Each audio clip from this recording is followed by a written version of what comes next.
बहुत बड़ा प्रश्न है, अमृत क्या है?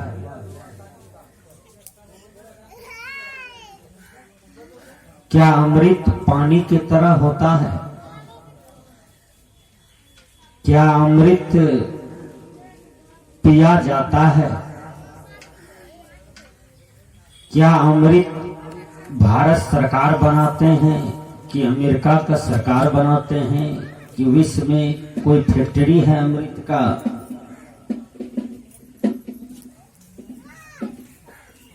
क्या अमृत भगवान के घर से बन करके आता है? क्या अमृत कोई देवी देवता सृजन करते हैं? बहुत बड़ा प्रश्न है। अमृत जिसे हम कहते हैं उसी को लोग देहाती भाषा में कोई कोई बूढ़ी माँ, कोई कोई बूढ़े लोग कहते हैं, रे छौड़ा तो अमर पिकाल छी। झगड़ा झंझट में कहते हैं कि मतलब एक ऐसा पक्ष है कि वो सबको कहते हैं कि तुमको मार देंगे। जो विनम्र पक्ष है वो कहते हैं तुम अमर पी के आए हो, अमृत पी के आए हो, हम लोग मर जाएंगे, तुम सदा के लिए जिंदे रहोगे, तुम नहीं मरोगे। विनम्र पक्ष की बात अच्छा है, लेकिन अहंकार पक्ष की बात बहुत टेढ़ापन है। सदगुरु कबीर कहते हैं, आपा तजे हरि भजे, नक्सिक तजे विकार, सब जीवन से निर्भर रहे, साधु मता है सार। अहंकार को छोड़ो, हरि को भजो। नख से सिख तक जितने भी विकार हैं उसको सत्संग के माध्यम से, ध्यानाभ्यास के माध्यम से, आत्मज्ञान के माध्यम से उन्हें त्याग करो। ये सदगुरु कबीर कहते हैं। अमृत क्या है? आपका सदकर्म ही अमृत है, आपका सदाचरण ही अमृत है। अमृत पानी की तरह नहीं होता है,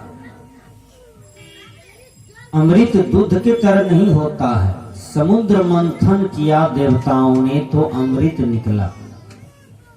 आज भी समुद्र है, भारत सरकार नरेंद्र मोदी जी मंथन करवा ले, देखते हैं अमृत निकलता है कि नहीं निकलता है।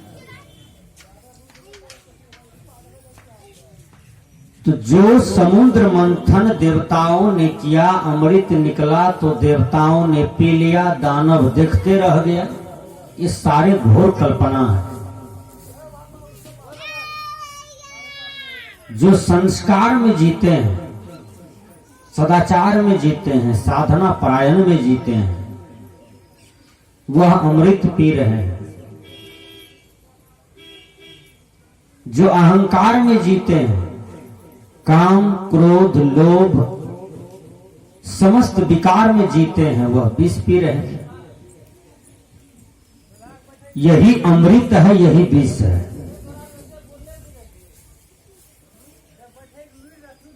जिस समुद्र मंथन की बात हुई है, पंडित लोगों ने बहुत उलझाया समाज को। वह चमत्कार पूर्ण है।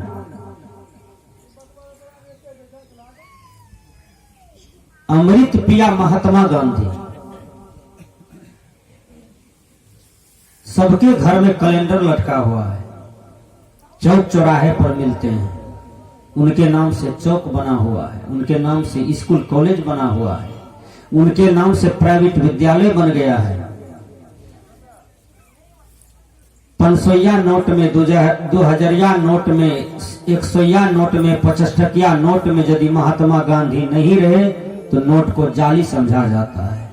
अमृत पिया महात्मा गांधी जो अमर हो गए। अमृत पिए भगवान राम जो अमर हो गए। अमृत पिए बाबा मिही जो अमर हो गए, आज तक जीवित हैं। अमृत पिए संत सम्राट बंदी छोड़ कबीर जो समस्त विश्व में आज भी जिंदा है, जिंदा रहेंगे। इसी को अमृत पीना कहा जाता है। तो व्यक्ति अपने कर्म से अमर होते हैं। आज हम लोग अमीन साहब के पिताजी का स्मृति दिवस मना रहे हैं। यह भी एक अमरता है। सदगुरु धर्मस्वरूप साहब जी कहते हैं, जो जीने की कला जाने अमरता पा सके सो। हे मानव, जीने की कला जानो, तुम अमरता को प्राप्त कर लोगे। जो जीना नहीं जानता है, समझिए वह संसार में कुछ भी नहीं जानता है। व्याकरण जानता है, हिंदी जानता है, विद्वान होना जानता है, धनवान होना जानता है, गुणवान होना जानता है, जीवन जीना नहीं जानता है। जीवन जीने का मतलब किंग जीवनम दोष विवर्जितम यत्, शंकराचार्य के दर्शन में आया। जीवन क्या है? कहा जिसके जीवन में किसी भी प्रकार की दुर्गुण न हो, अवगुण न हो, दोष न हो, उसी को जीवन कहा जाता है। मानव जीवन बड़ा भाग्य से प्राप्त हुआ है। यह जीवन में विवेक होता है, यह जीवन में विचार होता है, यह जीवन में कर्तव्य अकर्तव्य का बोध होता है। पशु जीवन में ऐसी बात नहीं है, वो स्वभाव में जीते हैं। पक्षी स्वभाव में जीते हैं, मनुष्य विवेक में जीते हैं, संस्कार में जीते हैं। जीवन तो पशु का भी है, जीवन तो पक्षी का भी है, जीवन तो कीड़े किरमिट का भी है, लेकिन मानव जीवन को श्रेष्ठतम क्यों माना गया? क्यों गोस्वामी तुलसीदास रत्न शब्द को बोल दिए? बड़े भाग मानुष तन पावा। कहां कहा बाघ का तन पावा, हाथी का तन पावा। मनुष्य तो ज्यादा शक्तिशाली होता है।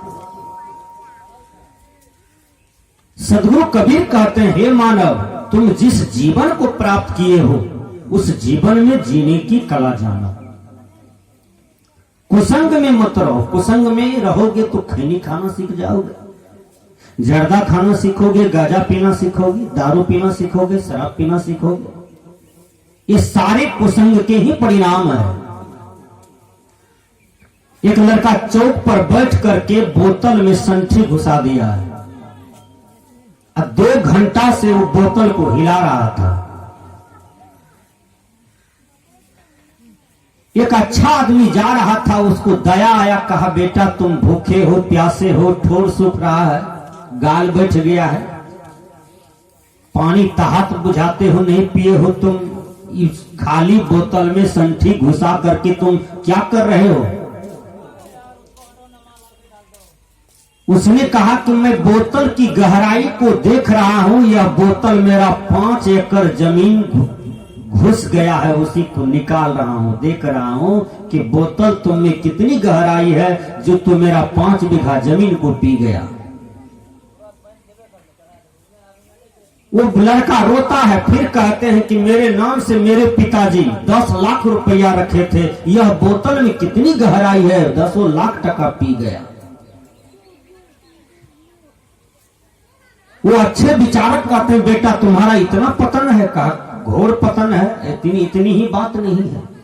कहा पत्नी किए थे, पत्नी भी छोड़ करके भाग गई। 2 बच्चा था, वो बच्चा का मेंटेनेंस हमसे नहीं हुआ, पत्नी दूसरी शादी कर ली, बच्चे भी चले गए उनके साथ, कहीं के नहीं है।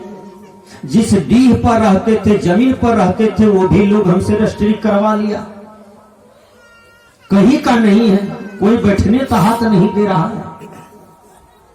तो ये कुसंग का परिणाम है।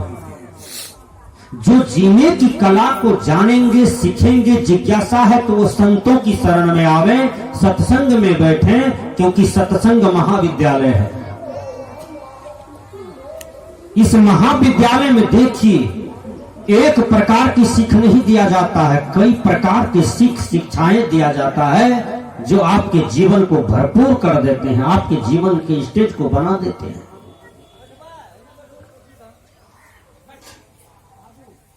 तो वह जीवन हमें प्राप्त है जिस जीवन के लिए देवता लोग, ईश्वर लोग ललायित है। हमने कहा किंग जीवनम दोष विवर्जितम यत्, तो अमर को प्राप्त करना चाहते हैं। यह संसार में हर चीज विनाशी है, हर चीज विनाश हो रहा है, परिवर्तनशील है। अपना ही शरीर को सब आदमी देखिए, यह शरीर एक दिन मां के गोद में था ना, उनसे पहले मां के पेट में था।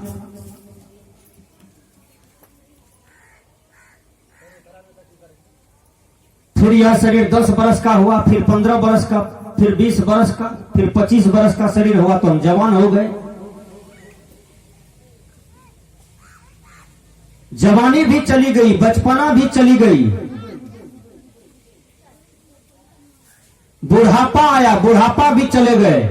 एक दिन यही शरीर श्मशान घाट चले जाते हैं, वहां सड़ जाता है। यही शरीर में आपने 3 अवस्था का अध्ययन किया, यही शरीर में आपने जन्म भी देखा और मृत्यु भी देखा। शरीर तो परिवर्तनशील है, हर क्षण हर समय विनश रहा है। जो रूप जवानी में था वो रूप बुढ़ापा में कहां है? तो रूप भी विनाशी है, रूप भी आपके साथ छोड़ देते हैं। जो मजबूत मजबूत इंद्रियां जवानी में दिख रहा था, आकर्षक दिख रहा था, वो बुढ़ोती में सब ढीलापन हो जाता है, वो कहां चला गया? ये तो परिवर्तनशील है। परिवर्तनशील तत्व को अपना मानना यही दुखों का कारण है। इसलिए अर्जुन ने कहा, भगवान कृष्ण ने अर्जुन को कहा, हे अर्जुन, जो आज तुम्हारा है कल किसी का था, परसों किसी का हो जाएगा। परिवर्तन ही संसार का नियम है। इस परिवर्तनशील तत्व को अपना मानना यही दुखों का कारण है। कौन नहीं मरेगा? सब मरेंगे। सबका शरीर छूटेगा, सबका दौलत छूटेगा, सबका कमाया हुआ धन छूटेगा। बड़े बड़े राजा क्षण में छोड़ करके चले गए, बड़े बड़ी रानी साहेबा करोड़ों का गहना छोड़ करके श्मशान घाट में जाके सड़ गई। बड़े बड़े बैंक में बैलेंस करने वाले, बैंक बैलेंस करने वाले, रुपया बैलेंस करने वाले क्षण में रुपया को छोड़ करके श्मशान घाट में जाके सड़ गए। बोलिए, कोई किसी का है? कोई कुछ लेके आया, कोई कुछ लेके गया। सदगुरु कबीर ऐसे मानव को जगाते हैं कि परिवर्तनशील तत्व को अपना मानते हैं, यही दुखों का कारण है, इसलिए यह मनुष्य दुखी है। श्रद्धेय संत श्री चिदानंद स्वरूप साहब जी कह रहे थे, मानुष जन्म चुके हूं अपराधी, यह तन तेरा बहुत है साहब। जिस तन को आप देख रहे हैं इसके बहुत हिस्सेदार है ना। ऐसा कौन चीज है जिसका हिस्सेदार कोई नहीं है? इसका तो पता होना चाहिए ना। वो है आपका सुयश, वो है आपका सुंदर कर्म कीर्ति। जब अंतिम दिन युद्ध करने के लिए रावण जा रहे हैं तो सती नारी मंदोदरी देखिए रावण का पैर पकड़ करके रोती है। मंदोदरी सती नारी थी। और जो सती नारी होते हैं तो वो केवल अपने पति में ही संतुष्ट रहते हैं। संसार के परपुरुषों को जो पिता के रूप में है उसको पिता के रूप में देखते हैं, जो बेटा के रूप में है उसको बेटा के रूप में देखते हैं, जो भाई के रूप में है उसको भाई समझते हैं। सती नारी की पहचान है, देवर तक को भाई मानते हैं, भैंसुर को ससुर के रूप में मानते हैं। सती नारी की पहचान है, वो मजाक भी जल्दी किसी से नहीं करना चाहती है, अपने पति के दिव्य गुण में संपन्न है, संतुष्ट है। सदगुरु कबीर कहते हैं, कबहू दाग लगाइए कारी हाड़ी हाथ। अपने हाथ में कारी हाड़ी को ले लीजिए, चल दीजिए चंपानगर, जरूर कहीं कहीं ठोकर लग जाएगा, धोती में कड़िया पर दिखाई पड़ेगा। ये कुसंग है। कुसंग आपके जीवन में दाग लगा देंगे।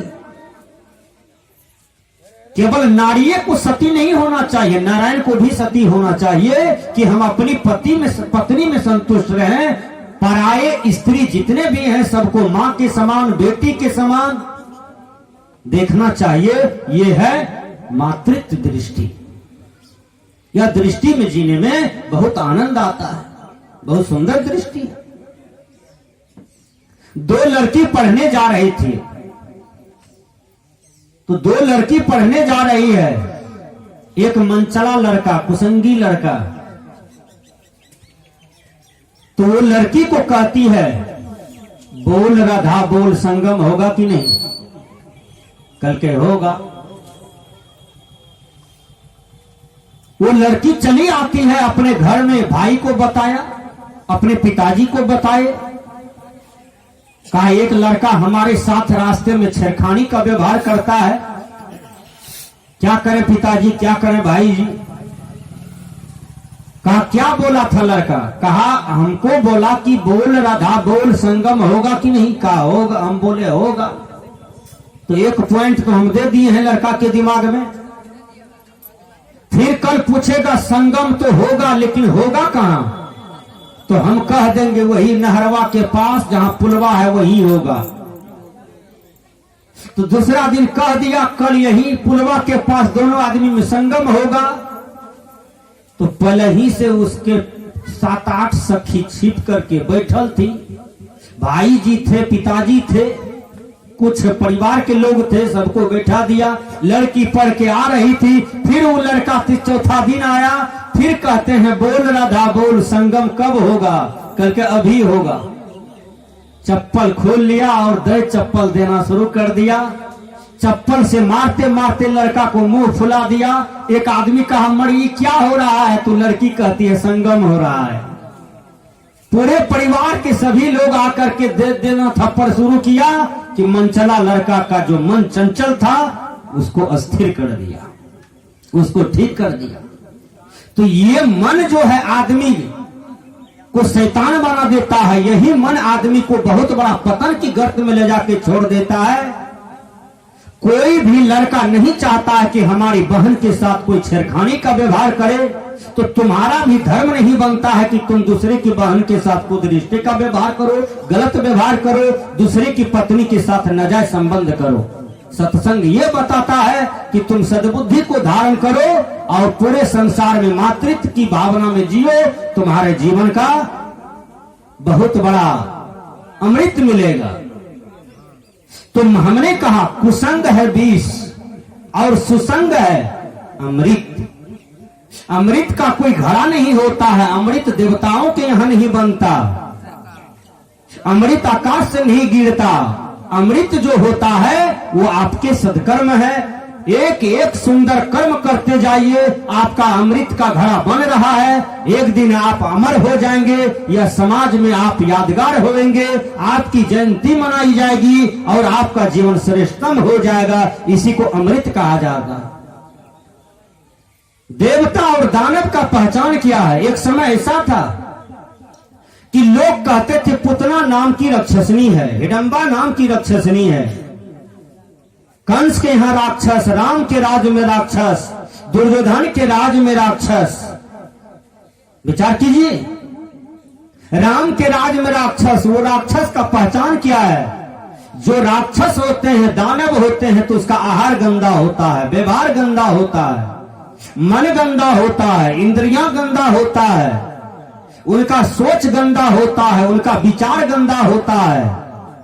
सदगुरु कबीर कहते हैं प्रकृति, विकृति और संस्कृति। कहा जो प्रकृति में जीता है उसको मानव कहा जाता है, जो विकृति में जीता है उसको दानव कहा जाता है, और जो संस्कृति में जीता है उसको देवता कहा जाता है। इसी मानव शरीर में कोई देवता है, इसी मानव शरीर में कोई प्रेत है, इसी मानव शरीर में कोई दानव। दानव का घर बांस बाड़ी नहीं होता है, आम बाड़ी नहीं होता है, जंगल झाड़ नहीं होता है। मैं बता देता हूं, दानव का उदाहरण देता हूं। एक आदमी बस में बैठा, कंडक्टर कहते हैं कि हमको पैसा चाहिए। कहा तुम हमको पहचानते हो? फल्लमा का भगना है। कंडक्टर कहा बस को रोको, हमको लघु शंका लग गया जोर से। जैसे कहा हम फल्लमा आदमी के भगना है, तुम हमको नहीं पहचानते हो।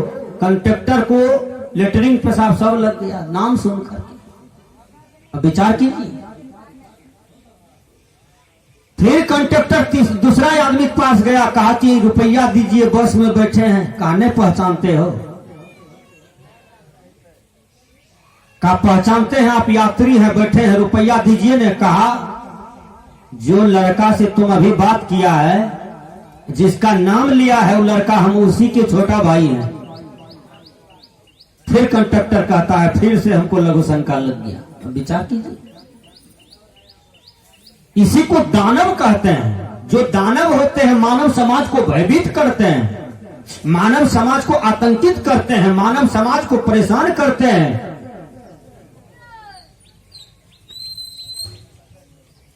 सदगुरु कबीर को दया आते हैं यह दुर्दशा को देख करके, गरीबों को लूटना, गरीबों को सताना, गरीबों को दुख देना सदगुरु कबीर को दया लगता है। सदगुरु कबीर कहते हैं, इसमें सहयोगी बनते हैं राष्ट्र कवि दिनकर जी। दिनकर जी कहते हैं कुछ काम करो, कुछ काम करो, जग में रहकर नाम करो, यह जन्म हुआ है कि शर्तो समझो जिससे व्यर्थ न हो। हे मानव, पथिक जो बांट कर खाए उसे इंसान कहते हैं। हे मानव, तुम ऐसा इंसान हो, ऐसा मानव हो, ऐसा प्राणी हो धरती का कि तुम अपने कमा करके खा सकते हो, दूसरे को भी खिला सकते हो, अपने जीवन को बना सकते हो और दूसरे के जीवन को बना भी सकते हो। यह मानव का पहचान है, यह देवता का पहचान है। मानव रूप में ही देवता है, उसी का यह पहचान है। दानव वो है, दानव वो है जिनकी सबसे पहले बुद्धि रूपी स्टीयरिंग गलत है। एक आदमी भंडारा किया, दानव और देवता को दोनों को दल दिया। दानव भी समय पर आ गए और देवता भी समय पर आ गए। दानव कहते हैं पहले हम खाएंगे तो हम खाएंगे, लड़ाई उठा दिया, मारपीट करना शुरू कर दिया, कुर्सी तुर्सी तोड़ना फोड़ना शुरू कर दिया। घरवैया कल जोड़ करके देवता को कह दिया कि देवता आप लोग समझदार हैं, सत्संगी पुरुष हैं, पहले दानवे को खाने दीजिए, लेकिन भंडारा खाने से पहले एक मेरा विचार है, मानना होगा, दोनों को मानना होगा, देवता को भी दानव को भी। देवता हट ला दिया कि पहले हम खाएंगे, मानेंगे बात आपका सही बात है, लेकिन खाएंगे पहले हम लोग, हम दानव लोग खाएंगे पहले। काहे देवता से कम नहीं है हम लोग। का ठीक है, खा विचार रखा। वह विचार क्या है? वह विचार है, कहा कि सभी दानव के हाथ में फट्टी बांधा जाएगा, फट्टी।